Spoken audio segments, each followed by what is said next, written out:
Hi friends, welcome to biology for DSC.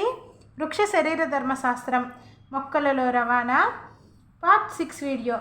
ఈ వీడియోలో మొక్క నీటి సంబంధాలు, నీటి శక్మం గురించి డిస్కస్ చేద్దాం.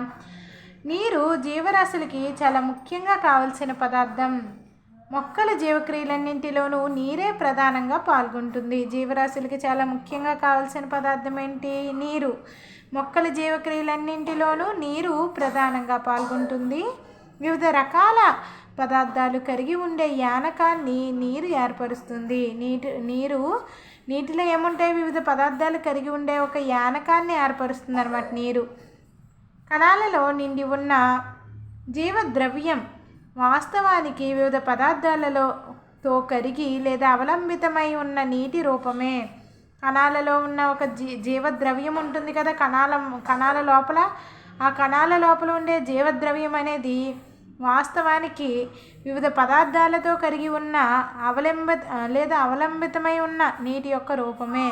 అంటే ఈ జీవద్రవ్యంలో, కణంలో ఉన్న కణద్రవ్యంలో ఉన్న పదార్థాలన్నీ నీటితో కరిగినవి కొన్ని అయితే, నీటితో కరగకుండా అవలంబితంగా ఉన్నవి కొన్నిగా ఉంటాయి అన్నమాట. అటువంటి ఈ జీవద్రవ్యం, కణంలో ఉన్న జీవద్రవ్యం అనేది కూడా నీటి యొక్క రూపమే.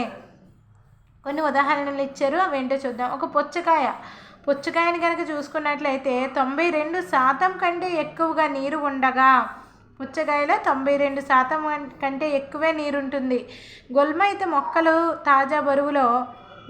మొక్కల యొక్క తాజా బరువులో కేవలం 10 నుంచి 15% మాత్రమే పొడి బరువు ఉంటుంది, పొడి పదార్థాన్ని కలిగి ఉంటుంది. అంటే 10 నుంచి 15% అంటే ఈ 90 నుంచి 80% ఏముంటుంది? గుల్మైత మొక్కలలో నీరుగానే ఉంటుంది. కాకపోతే మొక్క దేహంలోని నీటి వితరణ వేరువేరుగా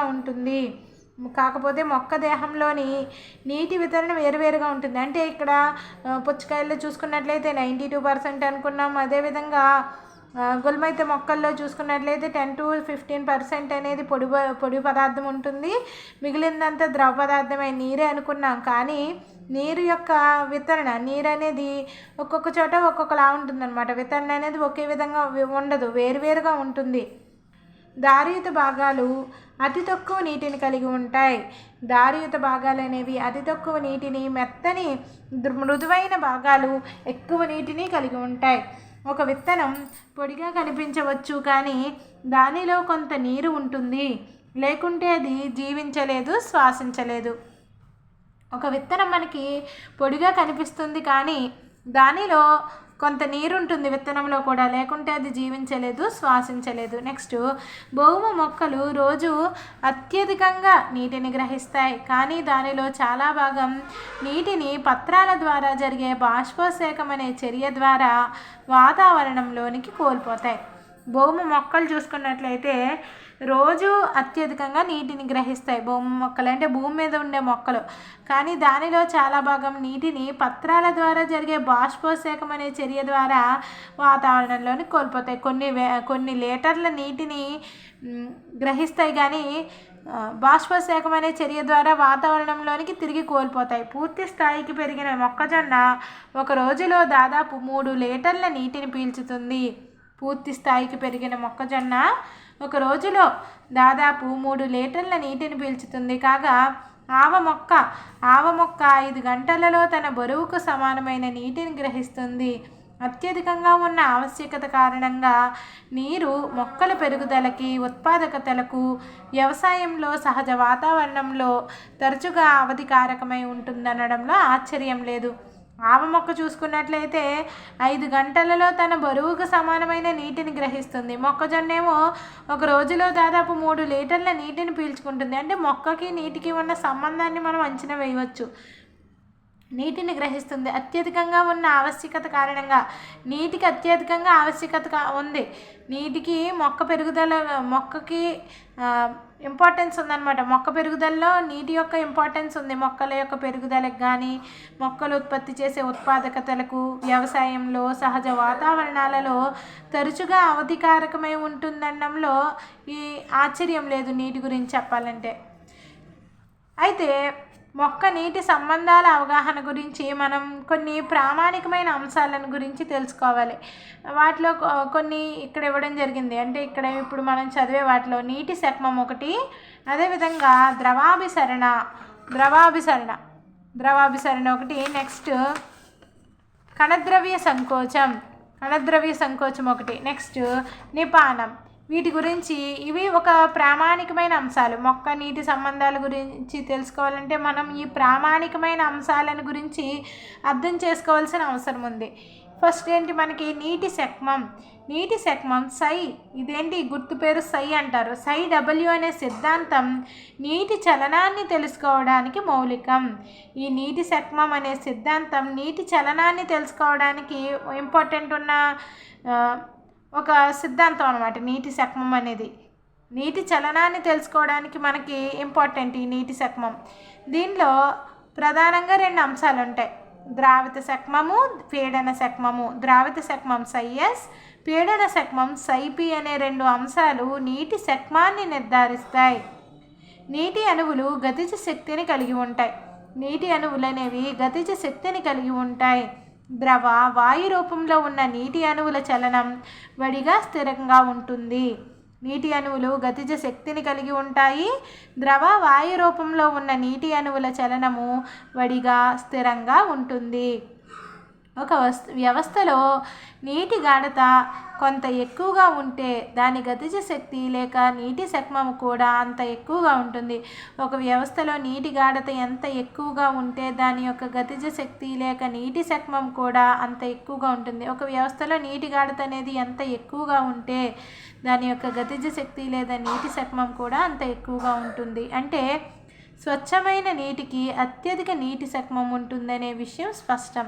స్వచ్ఛమైన నీటికి అత్యధిక నీటి శక్మం ఉంటుంది. నీరు కలిగి ఉన్న 2 వ్యవస్థలు సంపర్కం కలిగి ఉన్నప్పుడు నీటి అణువుల దిశారహిత చలనం వలన నీరు నికరంగా అధిక శక్తి వ్యవస్థ నుంచి అల్పశక్తి వ్యవస్థలోనికి చేరుతుంది.